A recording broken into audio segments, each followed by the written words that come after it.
Okay, this one's called Sex and Menopause. First, a quick disclaimer. I'm not a doctor and this is not medical advice. I'm just an older guy on the internet sharing what I've learned from my own experience and research. Do your own research. Talk to your doctor. And stick around till the end because I've got a couple of freebies, one for him and one for her, that I think you'll find really useful. Okay, let's begin. If you're watching this channel, you're probably a man of 50 or more. And if you're in a long-term relationship or married, there's a good chance your woman is either heading into menopause, in the middle of it, or already through it. I want to talk about this from a man's perspective, not because it's about you, but because it affects both of you deeply. And most men handle it by doing nothing, which is the worst possible option. I was younger when this first happened in my marriage. My ex-wife was a little bit older than me. I wish I had understood then what I know now, because I believe I could have led very differently, and the outcome might have been far better. Not only for our sex life, but for her mental health and for our marriage overall. I'm not going to share personal details about her. We're still friends and I respect her, but what happened to us is not unusual. It's a fairly universal experience for couples at a certain age, and most men are completely unprepared for it. When a woman enters menopause, there's a choice that gets made, either deliberately or by default. You either allow it to unfold naturally or you pursue some form of doctor-supervised medical intervention. Most couples make this choice by default. Nobody brings it up, nobody researches it, it just happens. That's the drift. Here's one detail I'll share from my own experience. When my ex-wife turned 50, her doctor decided it was time for her to stop taking birth control pills. Reasonable enough. There's real health arguments for not staying on synthetic hormones for decades. But her doctor offered no alternative. No conversation about what comes next, just time to initiate menopause. The problem is that the birth control pill is a hormone. And when you remove it, the estrogen that's been maintaining a baseline in her body is essentially gone. That drop can happen fast, and the effects, hot flashes, mood shifts, insomnia, loss of libido, vaginal dryness, can come on hard and quickly. For some women, their whole identity gets turned upside down. That's what I didn't understand at the time. I thought it was just her. I had no framework for what was happening, no language for it. I wasn't even aware that there were viable options. The consequences were radical and severe, and I don't want that for you. Let me be clear about something before we go further. The reason to raise this subject is not primarily about your sex life. It's about her quality of life. Hormonal imbalance at this stage can cause real suffering, physical discomfort, depression, anxiety, cognitive fog, loss of identity. Women in the middle of severe hormonal disruption can feel like they're losing themselves. If you care about her, and I assume you do, then you need to know this is a conversation worth having. The sex life that follows from her feeling well is a consequence of balanced health. So lead with the right reason. Many women don't know they have options. Many doctors won't volunteer the conversation. A 2025 FDA review finally acknowledged that the scary warnings about hormone therapy that dominated medicine for 20 years were based on a flawed research. The science has since shifted significantly. Not every doctor has caught up. That's why you need to be in the room. I'll put a link to that 2025 study in the description below if you want to check that out. Before you ever get to a doctor's office, you need to have the conversation with her. And I want to name the obvious objection before it becomes a problem. When a man brings up hormone replacement therapy, the first thing a woman might think is, "You want me to take hormones just so you can have more sex?" That's a reasonable thing for her to think, so get ahead of it. It might be something like, I've been reading about menopause and what women can go through with it. I want to make sure that you know there are options. I'm not asking you to do anything. I just don't want you to suffer through this without knowing what's available. That's a different conversation than, here's what we're going to do about our sex life. If she's open to exploring it, let her know you'd like to be in the room when she talks to her doctor. There are reasons for that, and we'll get to them. But if she's not ready for that conversation yet, give her time. You've planted the seed, don't push it. That's not leading, that's pressuring. You can, however, bring it up again after a couple of weeks because a lot of women will default to taking no action, and it's your job to lead. Again, this is not medical advice. This is just what I've learned from research, from my own personal experience, and from talking to people who've been through it. Use this to have a more informed conversation with a doctor. A woman past 50 will typically need estrogen as the foundation.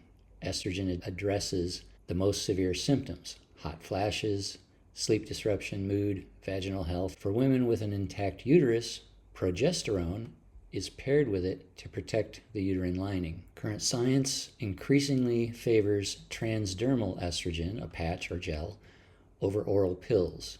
The reason is that the transdermal bypasses the liver, which means better cardiovascular safety and fewer clotting risks. If a doctor is prescribing oral estrogen without explaining why, that's worth a question. In some cases, a small amount of testosterone may also be part of the protocol. This is specifically to address low libido, which is a recognized clinical condition called hypoactive sexual desire disorder. Don't let anyone oversell it as a general fix, but for sexual desire specifically, it has real support. None of this should start without a thorough blood work panel.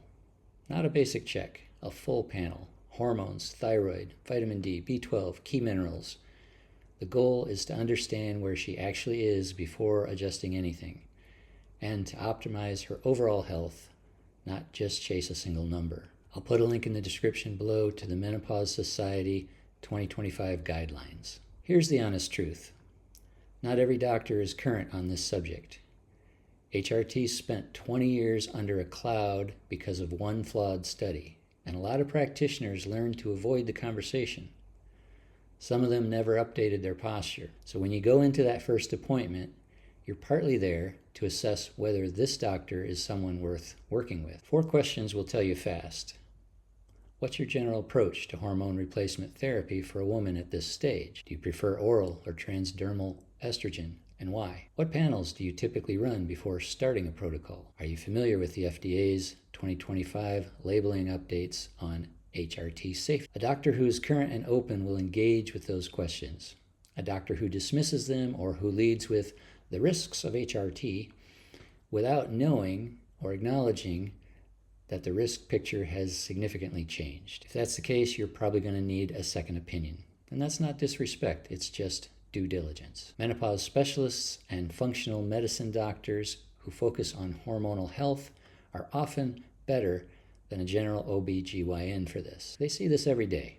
It's worth seeking one out. Now, sometimes the doctor will suggest antidepressants as an option for managing menopausal symptoms, particularly mood and hot flashes. SSRIs and SNRIs do have some clinical support for those symptoms, and in certain cases, especially if she's not a candidate for HRT, they're a legitimate tool. One thing to know before agreeing to it: sexual dysfunction is a common side effect of certain antidepressants. Depending on the study, somewhere between 1/3 and 2/3 of people on them experience this. If the goal is to preserve her well-being and your shared intimacy, that's a trade-off worth discussing explicitly with your doctor before saying yes. And now, fair is fair. If you're in your 50s and your woman's hormones are declining, yours probably are too. Testosterone in men starts dropping around 30 and continues from there. By your 50s, the decline is real and measurable. Low energy, reduced drive, brain fog, muscle loss,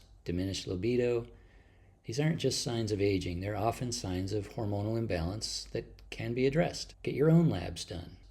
And there's something to be said for walking into this conversation as someone who's actively managing his own health, not just directing your partner to manage hers. You're asking her to be open to this, Be open to it yourself. As the king of your own life, you are the leader in this relationship. Leadership here doesn't mean control. It means having the courage to bring up what needs to be brought up, to do the research, to make the appointments, to be in the room. Your sex life is not over because menopause arrived. You are not obligated to simply accept a decline that has a medical solution. At the same time, you can't force anything. You present the option. You make your preferences known. You communicate calmly and respectfully, and then it's her choice. Based on the choice she makes, you get to decide what that means for you and the relationship. That's leadership. Not ultimatums, not resentment, clarity, honesty, and the willingness to act on what matters to you. No one is coming to save you. No one really cares about your struggles, your wants, your needs. As a man, you're held accountable for every aspect of your life, every single one, including your own satisfaction and happiness. And in closing, if you've never actually negotiated the terms of your sex life with your partner, and most men haven't, that conversation is just as important as this one. And I have a video on exactly how to do that, respectfully. It's called Negotiating Sex, and I'll put a link below in the description. Also, if the real problem is that you're just afraid to even raise the subject with your woman, I have another video for you. Are you afraid of your woman? And what to do about it? Link below. Intelligent men are not unhappy. They know what they want, they have a plan for getting there, and they're willing to take action. And by the way, I promised you a couple of freebies in the beginning, and I have a couple of downloadable PDFs. I've got one for the guys on TRT. It's a 4-page document, and it covers all kinds of important information that would be great for you to know whether you pursue it or not. These are just important things to know about your health. And I have another one on HRT for the ladies. If you choose to pursue this type of therapy, this is a great thing to take with you to your first doctor visit. Gives you a bunch of great questions to ask and make sure nothing is missed or forgotten in your conversation. Gentlemen, in closing, who's in charge of your life? Oh yeah, that would be you. Stop drifting and start leading.